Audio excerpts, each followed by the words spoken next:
flowers from a single tiny seed. Yeah, power to the collective in the data and the soul. The hive mind's getting louder, finding voice and control. Sit back, put your feet up, get your tinfoil hats out, and the theme of this evening's stream is a bunch of clowns doing mental gymnastics with the evidence of the Idaho 4. And it's quite simple because this is the moment you realize your entire case is based on a dog barking and a DoorDash. It's remarkable, isn't it? One of the highest profile murders in recent history with some of the craziest media attention you've ever seen. And the answers are not laid out crystal clearly. All of the resources that these media companies have, not one of them is able to piece it together in a coherent manner with evidence, not narrative. Phoenix, how are you doing? I am amazing. How are you, Birdie? What's the wordie? I wanted to start this stream with a quick announcement. I had posted this, but I wanted to read this on air so it makes it into the video as well. I posted this. It's been a while since I've done this, but I think it's timely. So what I said is we've had a few people confused about what the Hive in this stream actually does. So I want to clear it up.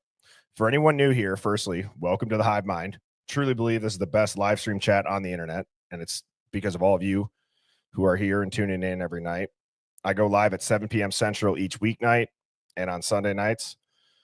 This is a conspiracy theory-based, contrarian thinking, community-sourced stream. Every stream, as you just saw, is built around a theory or a theme. We then will go into the Hive Mind Finds, which is submissions from this community that might connect dots, challenge timelines, or raise new questions. I read them live. I react in real time. You see what I see. My screen is up the entire time. I'm very transparent about, like, this is using ChatGPT, or here's the article, or here's the video. This is the creator. Every article, clip, document I pull is publicly available in the news. Court records are already circulating. I do not dox. I do not fabricate. I don't claim something is a fact unless it's already exists as a fact in public domain. I'm also very, very transparent about that this is a theory or somebody had sent this to me. And the only thing I'm doing, or what I will do, what my guests will do, what the chat will do, is ask, why don't these stories and why don't these things line up?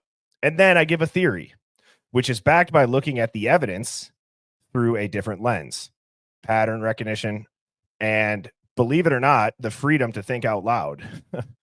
You don't have to like it, but if you don't understand the point of the show and your first instinct is to get rattled or offended on behalf of others every time we think past the mainstream NPC headlines, then yeah, this stream's probably not for you. But don't twist that into disrespecting grieving families while documentaries, podcasts, and entire networks make millions speculating the exact same way. And if theories trigger you, that's fine, but don't confuse critical thinking and asking questions with disrespect. If you were to actually watch the full streams and not just a 15-second sound clip with no video attached to it, you'd know it. But I get it. It's easier to judge without context than to engage with nuance. So if you're going to critique the Hive in the stream, at least be honest about what it is, which is a conspiracy theory-based, contrarian thinking, community source stream. Because misrepresenting someone's work just to score outrage points, it's not protecting anyone. It's performative. And if you're hoping that I'm going to call out another creator or jump into some drama, you're going to be disappointed. So run along, NPCs, scram. Now, we got some work to do, Hive, so let's get right back into it.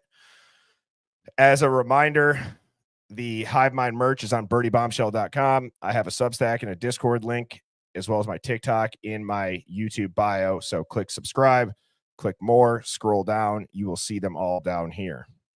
This is a deep one. Again, I thought it was fitting for today because of just the general gist of, like, while you're looking into a murder case and there's always this whole thing of everybody grieves differently. Everybody has this, everybody has that. It's like, right, we're understanding that. There's also a lot of people that tune into these streams that have unfortunately been in this situation, and they agree with the perspective that this isn't lining up. And so don't just take it from me. Take it from people who are members of the Hive, like Jeff yesterday, And this evening from another person, and it's a little bit longer, but man, buckle up. Like I said, this is deep, and this is, like I said, the Hive is better because of people who share these experiences that can relate to real topics and real conversation around this case. So this person says, "Hi, Birdie. Love being a part of the Hive. I'm a mother to a murdered son, so I feel like I'm able to speak on the reactions of their parents. My son, John, and his best friend were murdered 800 feet from our home at a park in the Lake neighborhood we lived in. This happened July 21st, 2022 in Shelbyville, Georgia. Their names are John Pendrak, who was 17, and Aiden Reynolds, who was 18, in case you want to look it up. Anyway, the Idaho 4 happened 4 months after my son's murder. So maybe that's why I've been so interested in this case. When I gave my victim impact statement, it was after I had sat through a trial where I heard all the details, and knowing the details was something I had to know because I wanted to make sure the suspect was truly guilty. He was a complete stranger to my son, John, and Aiden. Only knew him because he saved this kid from drowning in the lake on the 4th of July. So yeah, he saved him from dying. And just a couple weeks later, the same kid set my boys up to rob and kill them, shooting my son 9 times in the back and Aiden 5 times, one being point blank to the back of the head. And again, I'm sorry that there's gruesome details in here, but like I said, it was a heavy one. I say all of this to show I have every reason to be angry at this killer. When I gave my statement, I was told I could not get up there and attack the defendant who was found guilty on all counts, but I didn't want to do that anyway. What I wanted was to let the judge know who John and Aiden were and how much they are loved and missed and should still be here. I think this is what every parent that loses a child wants, and that's to talk about their child, say their name, and just know they're not forgotten. I just couldn't believe what I heard from these parents and family at the plea hearing of Brian Kohberger. I really felt embarrassed for them. I know we all handle grief differently, but they really didn't say one thing about their child they lost. It was all directed at Brian. This was so odd, in my opinion. Also, Dylan, with all her crying and carrying on, I noticed one thing, and I think it is very important and telling, and that is she could not say any of their names. She just said them and they. To me, this points to feeling guilty for some reason that you cannot say their names. This is my opinion, of course, but in the past 3 years, I've been around and spoke with many other parents who have lost their children and other family members as well, and none of them have had the same reactions as these parents did at the plea hearings. Something is not right with this whole thing. I don't understand why more people are not outraged by this kind of shit. It could happen to anybody. Anyway, sorry this message has been long. I just wanted to tell you I love the show and keep up the good work. By the way, they did give the boy's killer, his name is Laquan Dempsey, he was 16 at the time, life without the possibility of parole. He had an accomplice that was never arrested or even questioned. So yeah, there's that. Our son's story will be an episode on the first 48. They are working on it now, and they had to wait till the suspect was 18. I will let you know when it's aired. I also am forwarding a video I made for them because, like I said, I don't want them to be forgotten. They were very special people. Thanks. So I actually put this video in here.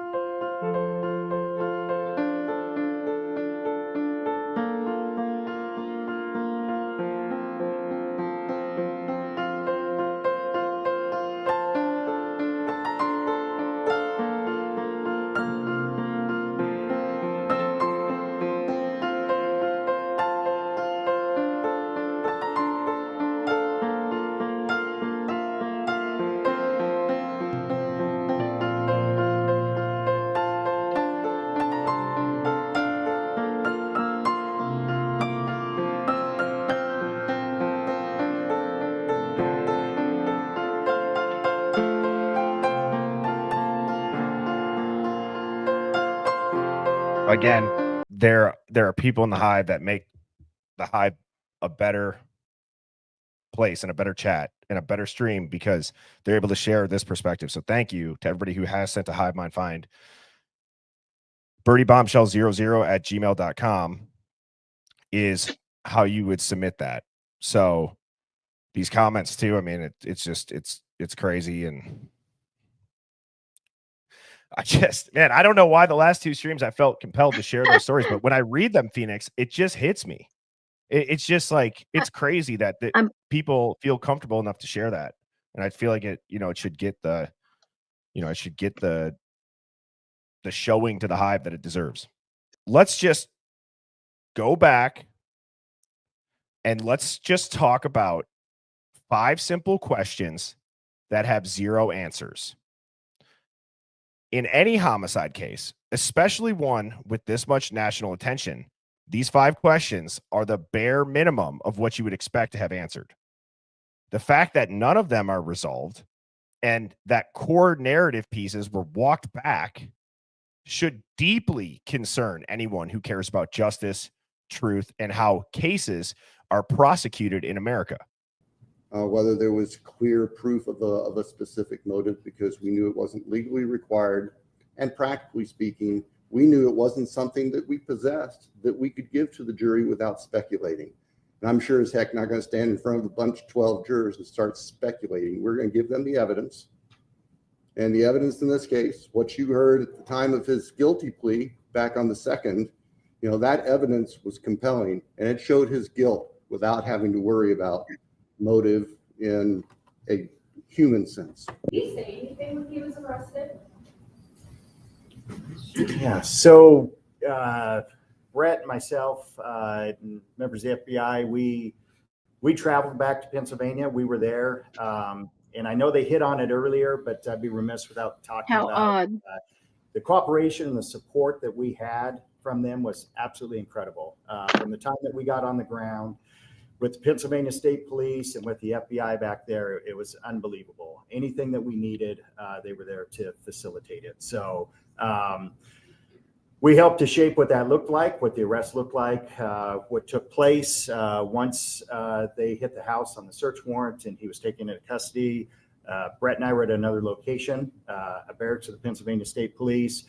And then he was brought to us and we conducted an interview with him that night there in Pennsylvania. So, Talk about what he said. So we went into this interview. We used a lot of. He went that entire time without answering a simple yes or no question of, did Brian Kohberger ask if anybody else was arrested? That was his answer to that. And now he refers to the other guy to answer it. Influence and guidance from the FBI and their behavioral analysis unit. They help us a ton in framing our our interview strategy, rather. When we spoke to Mr. Kohberger, we kept it pretty surface level to begin with. The idea being get him to speak and keep him speaking. It was pretty surface level. And then when we tried to get into things a bit more detail, he decided to end the interview. So that's pretty much as soon as we tried to walk into the purpose of why we're there, which obviously he knows we're detectives from Idaho. So that's when we really started to shut down and they just shut it down. Next question. Yes, sir. Yeah, Mike Baker for the New York Times. I'm wondering if you can talk about Mr. Kohberger's family, whether you got much cooperation, tips, input from them along the way. The only thing I'm really able to talk about is that we didn't get any tips or any evidentiary items from the family. And wasn't there a rumor that Brian Kohberger's own sister said he did it? Yeah, that was a rumor. Yes. Just wondering if you ever had any idea of what made Mr. Kohberger take the plea deal at the end? No.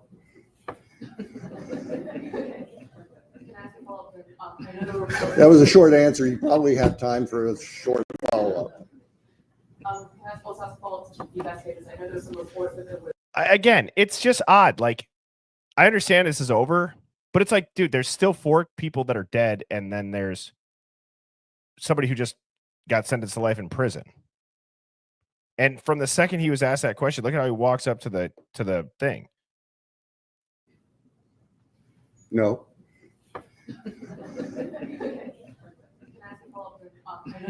That was a short answer. You probably have time for a short follow-up. Can I also ask a follow-up to the investigators? I know there's some reports that there was pillars of pirates per container out of the house. Did you ever determine what that was?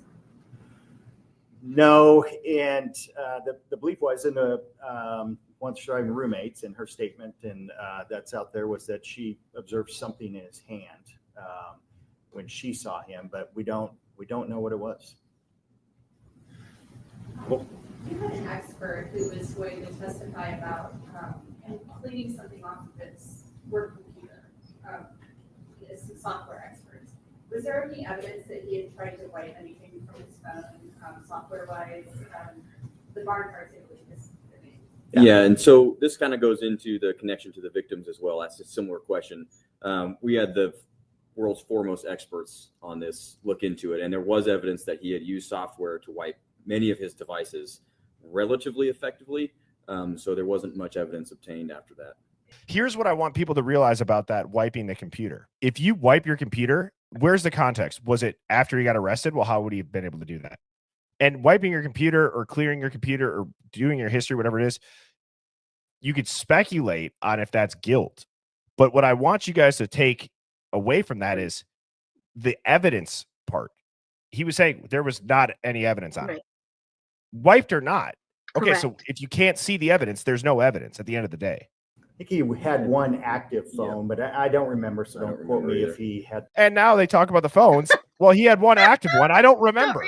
Wait, you guys just said he had his burner phone. That's why it was turned off, and that's the one you got. Jesus, H. So that's what I'm saying. If you guys haven't seen this, these are the literal investigators. So there wasn't much evidence obtained after that. I think he had two cell phones, or was it just the one cell phone? I think he had one active phone, but I don't remember, so don't quote me if he had more at his home or office or somewhere else. Yeah, he regularly used software to try to clear things off. He regularly used software, just like he regularly took pictures of a thumbs up, just like he regularly called his parents every morning. Yeah, he regularly used software to try to clear things off. He used VPN on his devices also. Okay, back here. Kevin Fixer with United States. I'm hoping you can walk us through the decision to hand off the DNA process on the knife sheet over to Offer Labs, who's contracted by ISP, and then ultimately the FBI takes over that IgG process. And then Prosecutor Thompson, I'm curious if you had concerns about constitutional rights issues based on how the FBI conducted themselves in that part.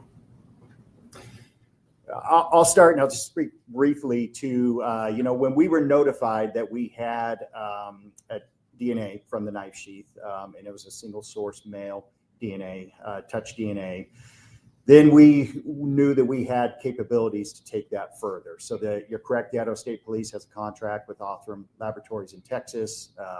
So we flew that over there, and they started the process of working that, and what was the beginning of the IgG process. And at some point during it, we were working with the FBI, which we did closely throughout the entire case and every aspect of it.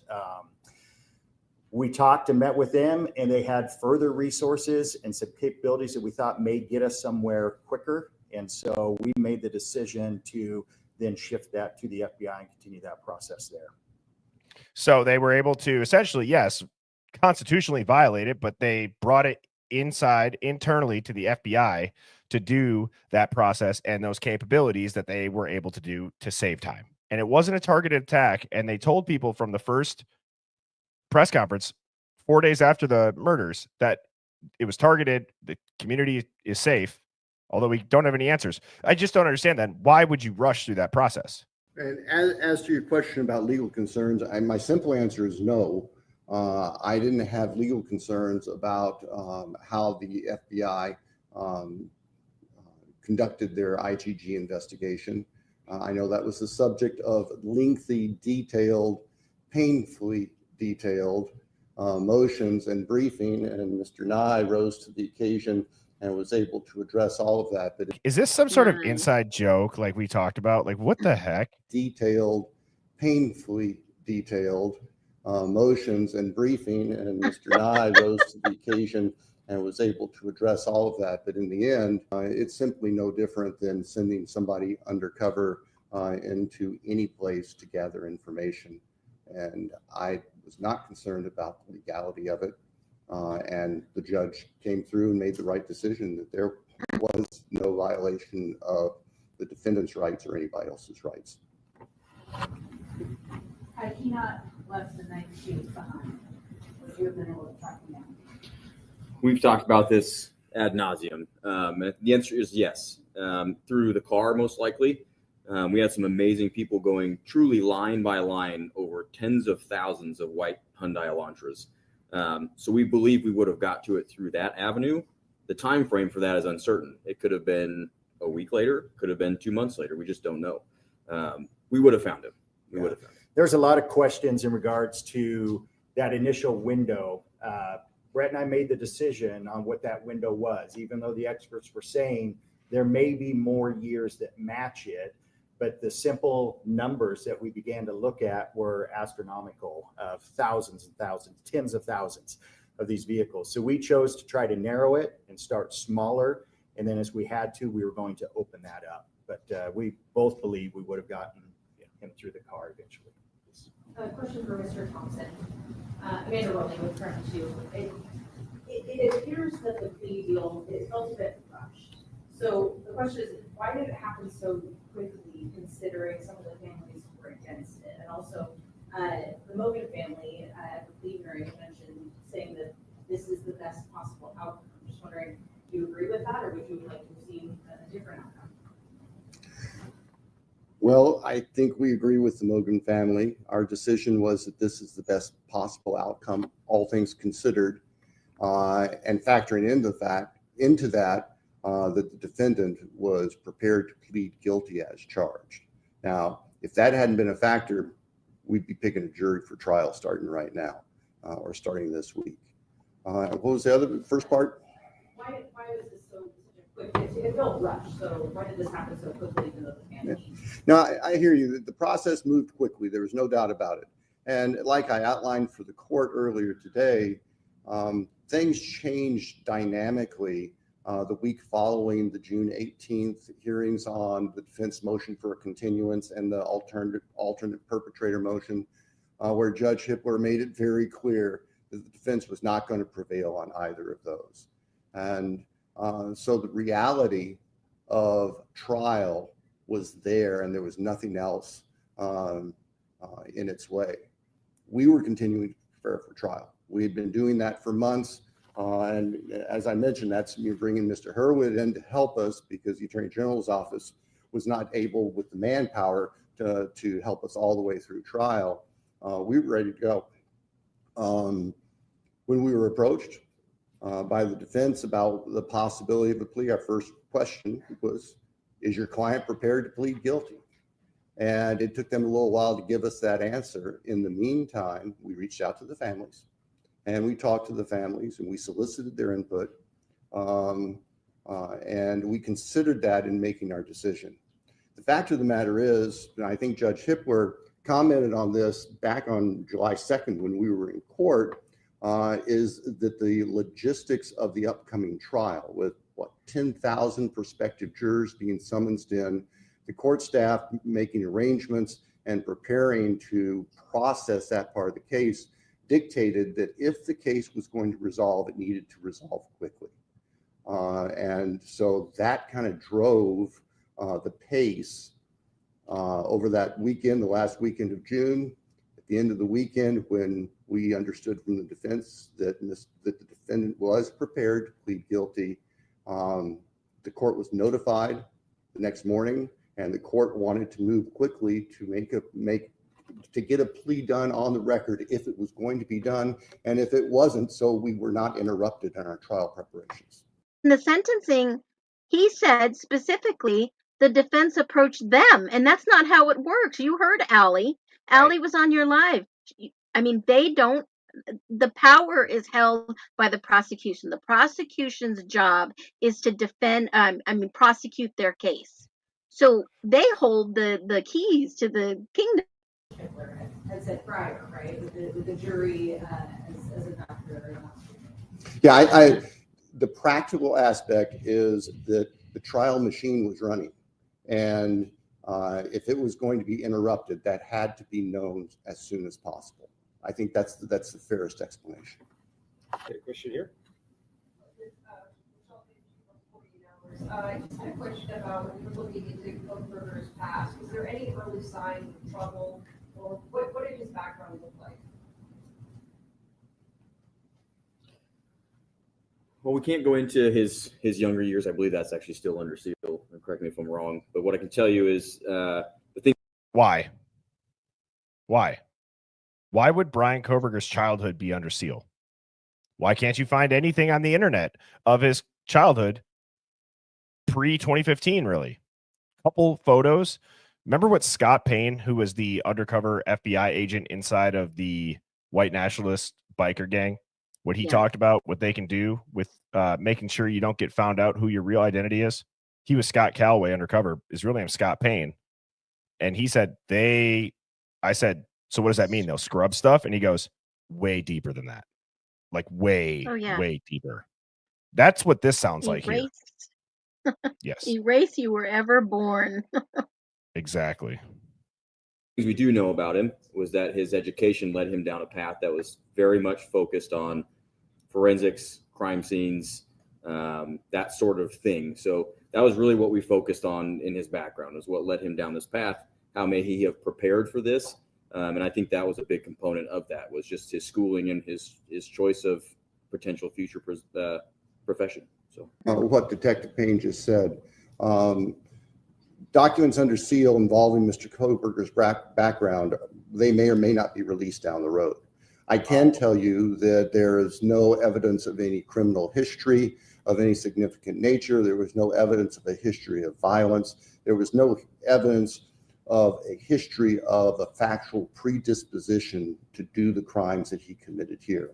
This is interesting. The prosecutor says there's no evidence he had planned to commit these, yet he pled guilty to premeditated with malice forethought of committing them. How does that make sense? They may or may not be released down the road. I can tell you that there is no evidence of any criminal history of any significant nature. There was no evidence of a history of violence. There was no evidence of a history of a factual predisposition to do the crimes that he committed here. So if there are any concerns among your listeners or readers that somehow he was a serial killer in waiting with all of these prior actions, we are not aware of any behaviors like that that preceded what happened here in Idaho. How come people are not up in arms about all the other stuff too, not just with Brian, but about the roommates and the other roommates that Dateline puts out, that Amazon puts out, all these people who wrote the books put out? I don't get it. Listen to what he says. He's like, here's for your viewers and your listeners. We don't have anything. We don't know where the serial killer thing came from. That's all we heard. That's insane. It was stated earlier that the target is unknown. However, it's been speculated that the convicted may have encountered Maddie while she was serving at the Maddie restaurant due to the vegan menu options. When his digital data was analyzed, were there any location pins or any information there that could have connected him to where Maddie worked? No, there wasn't. Like I said earlier, we wanted that. We looked for it in every possible way, digitally, financially, physical location, anything you could think of, anything that we thought, where is the connection? Where's the overlap? And we searched tirelessly and never found it. Man, this is what I'm talking about, the dangers of the narrative, because people haven't heard this. And you listen to people answer questions about how he's so guilty, and they reference everything that these guys are saying they never had evidence of. That's not a conspiracy. You're watching them say it.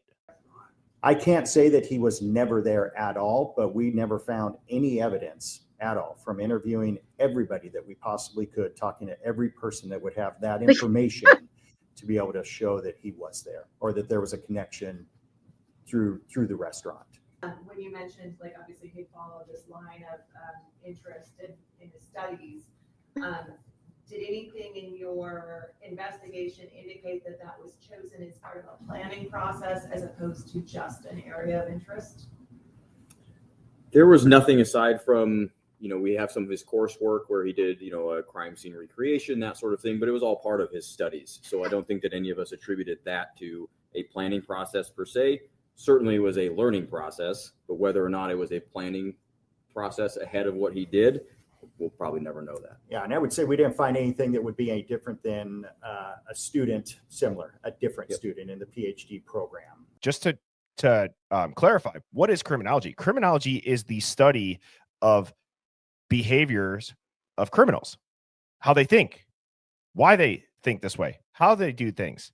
And we've said that Reddit survey had to be approved by the research board before it was posted on Reddit.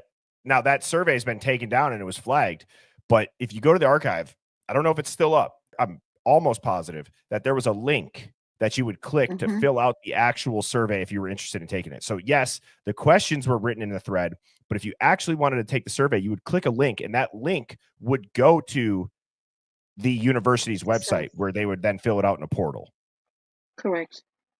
So how is that so nefarious? It's going to the, and Reddit is an anonymous forum. So if you're going to have criminals that committed crimes, it's actually a rather smart spot to get real data points, I would say. Wouldn't you, Phoenix? Absolutely. There was a social media account that surfaced that has long had speculation that it was from Kohberger. Can you talk at all about the Papa Roger? They asked about Papa Rogers. Right. There was no connection. There wasn't at all. And we looked into every bit of it. We took a deep dive into it. We researched it. We utilized.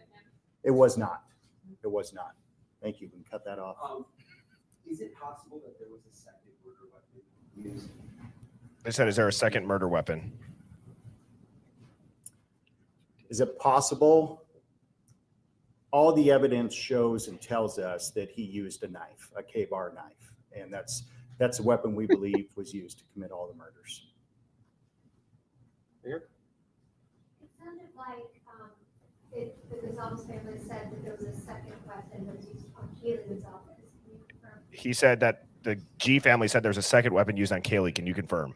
Out of respect for the families, that's something that you'll have to get from them. If they wish to share that with you, it'd probably be through them, not through us. And one more question. You said that it seemed like he chose that house. There's no clues as to why he chose that house? You know, after working in Moscow for several years as Chief Dollinger, that area is frequented by many, many people at all hours of the night when college is in session. So what Darren and I have surmised is that perhaps it's the old hiding in plain sight. There's lots of people around. There's lots of vehicles around at all hours. It's not isolated where you'd be noticed. So that's where that comment comes from. It does. And though it doesn't make sense, and it's if you were in that neighborhood at all, it's a very complicated neighborhood. It's very closed in. But at the same time, there's everything from college kids to adults that live there, people that have full-time jobs, part-time jobs. So any one of us could come and go and fit in there. So You said that it was your decision to accept this plea agreement. It brings finality. People die in prison. But Corporal Payne just said they don't know who the target was and why he targeted this house. Was there a reason why, as part of the plea agreement, you didn't require Ann Taylor to have her clients sit down with you all and to answer some of these questions? I think that Judge Hippler addressed that today very, very well. Of course, Judge Hippler addresses everything very well, we found. The law does not give the court or us the power to require a specific factual allocution. And just let me finish. And we recognize that. We recognize that we could have said, well, in order for us to move forward, we want a factual allocution. But I have to be perfectly candid. I don't believe that there's anything that would come out of his mouth that would be the truth. I don't believe that there's anything that would come out of his mouth that would be anything other than self-serving. And I don't believe there's anything that would come out of his mouth that would not further victimize the families. And so that just simply wasn't a factor. We made our decision based on our assessment of the law and the facts. We made our decision based on being able to obtain accountability and certainty, not just for the victims' families, but for the communities and for the state. So I'm going to try to think a little bit differently on this. And that is, the way that he says that is that we could have required it, but we chose not to. Now, that's his public-facing answer. And he says that he doesn't believe it would have been anything factual. It would have been nothing that wouldn't have been self-serving. It wouldn't have victimized the families further. But you got to remember, he's the guy going for a prosecution. So would it just have not matched what Bill has been saying? And Bill's not going to come and say, he's telling the truth. I've been the one that's been, kind of framing this narrative around all things that now you just heard the investigator say, well, we didn't have any of that. Yet that's what we were all told. And I wonder if it was actually the opposite, that the plea deal was offered and he doesn't get to do that. Does that make sense? He doesn't have an opportunity to say it then. And he doesn't have an opportunity to say things that could contradict it. This is a good point, too. That's why I didn't want to go to trial. Can't take the stand and say, I don't know, and expect to get a guilty verdict. In the end, and the old Harry Truman thing, the buck stops on my desk. Well, that's what I got when I was elected prosecutor 33 years ago. I never dreamed it would involve something like this, but we don't shirk our responsibilities just because it got big and nasty. Think about a 33-year career prosecuting people. If the narrative was true, do you think he would say, I've never dreamed of having that where it's so big and nasty? You could say, oh, well, he's talking about the media. Well, is he? Because I don't think would the media hype up such a straightforward narrative? And you'd say, oh, it's the victims. It's this, it's that. It's like, okay, there's an argument to be made on that. I'll give you that. But then why seal all the evidence if the media is going to be doing it? Why not? Why wouldn't the state be shouting from the rooftops, look at this evidence, see, and releasing it? No, they sealed it. They redacted it. They didn't want anybody to hear it or see it. There is no evidence that we found that would lead us to any specific, even general location as to where the murder weapon or the clothes have been. And we searched. I mean, the FBI, again, to their credit, we had folks doing soil samples and so all sorts of things to try to come up with somewhere to start searching for these things, and we just never found it. As far as the forensics piece, I'll let Darren speak to that. And on the weapon, it wasn't a lack of trying. Everywhere that we had evidence of where he went, based upon phone records, based upon the evidence that we had gathered, we searched that. We went there. We did searches on the ground, in the water. We did searches. We sent soil samples to try to figure out maybe where a shovel had been used. So we searched everywhere that we possibly could, but the reality is we're looking for a singular small, it's not that small, but K-bar knife, and that's it. How do you go everywhere where this dude went when you were tracking him and in your investigation and not find a murder weapon of a knife? You can't burn a K-bar to ashes easily, at least. I'm sure you could, melt it down. Scene, in a murder scene where we now know Kayla Gonzalez was stabbed 34 times and then another victim was stabbed more than. Right. So the reality is that somebody can carry this out and still not get covered in blood. That's the reality of it. And this does happen. Can you show us the case then? Can you tell us the case so that we can look into it? What case did somebody go commit a quadruple homicide with a K-bar knife that has autism, dexterity issues, and no connection to the girls with no motive? And it's a great point. There was blood on the ceilings in both of the bedrooms, blood leaking out of the foundation of the house, blood on the banister, blood on the handrail, blood on the wall, everywhere. It's everywhere. These cops have never seen a crime scene this bad, but yet nothing on him. Trace DNA on a knife sheath. And I can't not tell the story that Allie Benevento tells because it's powerful. Allie Benevento, if you don't know, she is a trial defense attorney in North Carolina. She worked on the Murdaugh case, and she was on the stream, and she told a story about trace DNA on a homeless gentleman who was passed out and drunk outside of a liquor store. The EMTs were called. The EMT came and put a pulse ox on his finger. That same EMT, a couple hours later, got called to a homicide of a rich IT businessman. The EMT used the same pulse ox on that now deceased businessman at that homicide, at the crime scene. Well, when they did their autopsy and they did their investigation, they found trace DNA under the guy's fingernail of the gentleman 2 hours earlier who was passed out from being drunk, and they convicted him of murder. That's how fragile trace DNA is. And Allie has said, I don't call it touch DNA. Touch DNA gives you a it's like misleading to a jury, because when you hear touch DNA, you think, oh, they touched it. The item they touched, it was there. No, it should be called trace DNA. So trust us, we wanted that to be the case. We've looked for a link and we have not found one. Not one. Yeah, through the entire investigation, I think that's something that we need, that you want, is to help to understand this and say, well, what's the connection? What was the link? And so we had every resource possible, and we worked that tirelessly. both from everything from his side, but all the victims and all the members of the house from their side. So we have never, to this date, found a single connection between him and any of the four victims or the two surviving roommates. I'm shocked. They didn't get a motive.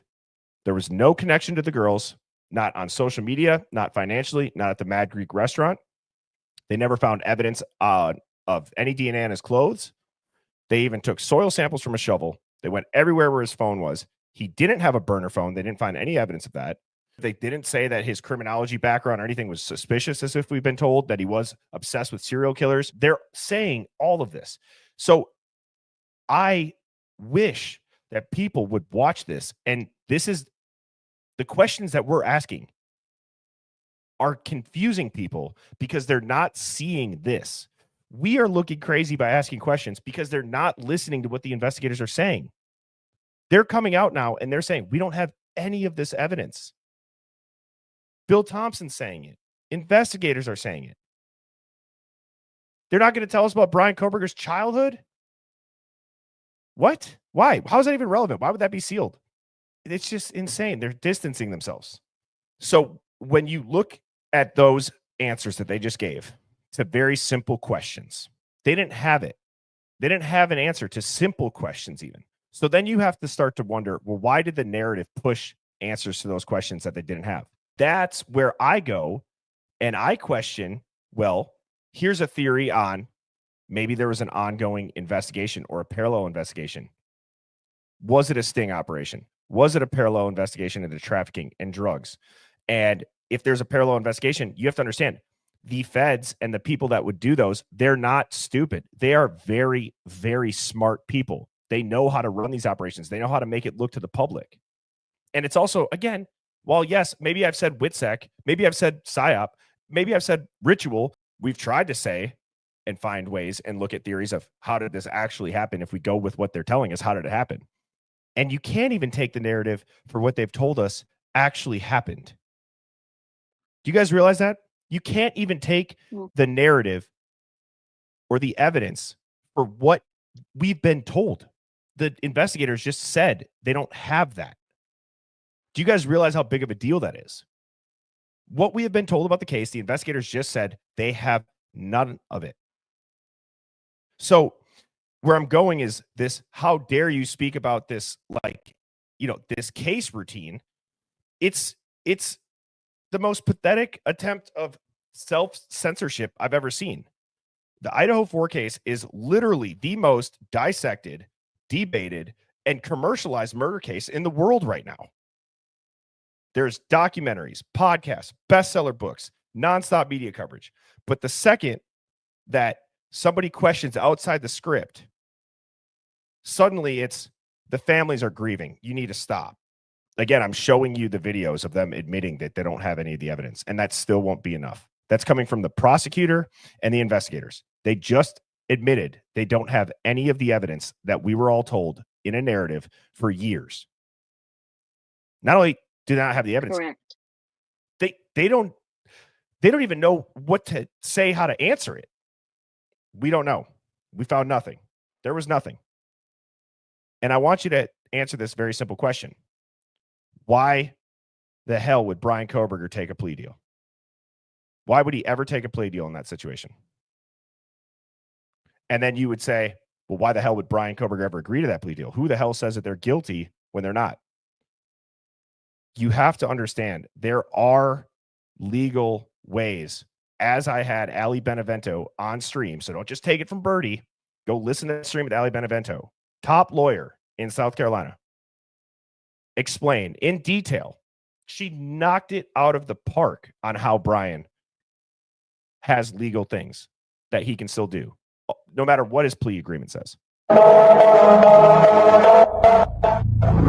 Released in 1997, I see this inside the cover of Michael Jackson's album. Michael Jackson's arms form the hands of a clock showing 5 to 10, expressed in numbers 9, 11. This building is that building is this building is that building, this tower is that tower, but this tower is missing. Guess where the tower is? Look at the dust in the background. He's dancing on a chessboard, which reminds me to this picture with a crescent moon, just like here at the top right. And his album is named Red Fluid on the Dance Floor, which reminds me to the playground of those people. He's dressed in completely red, which is also a symbol for this here. Michael Jackson wears a black armband, which can be identified as a mourning armband. All of those mixed pieces are his story in the mix. But I don't think he means his story, I think about his story.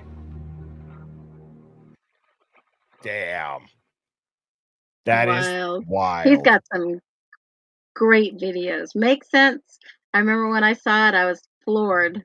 Hive, like I said, the Substack and Discord links are in the YouTube channel bio. Please subscribe, like, comment. Let me know what you think about this stream. Let me know what you think about what we went over today with the evidence. Send that to somebody who has never heard anything other than the narrative. And, send me the Hive Mind finds, birdiebombshell00@gmail.com. Obviously, get permission from the person of like the reaction or the screenshot or blur their name out. I'm just curious, like, are they going to say, wow, that's really interesting, or wow, I've never heard that, or what? I'm shocked because I bet a lot of them will be if they haven't heard anything other than what the news has said.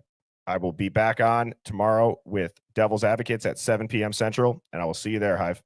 Cheers. Birds flying high, you know how I feel. Sun in the sky, you know how I feel. Breeze drifting on by, you know how I feel. It's a new dawn, it's a new day, it's a new life.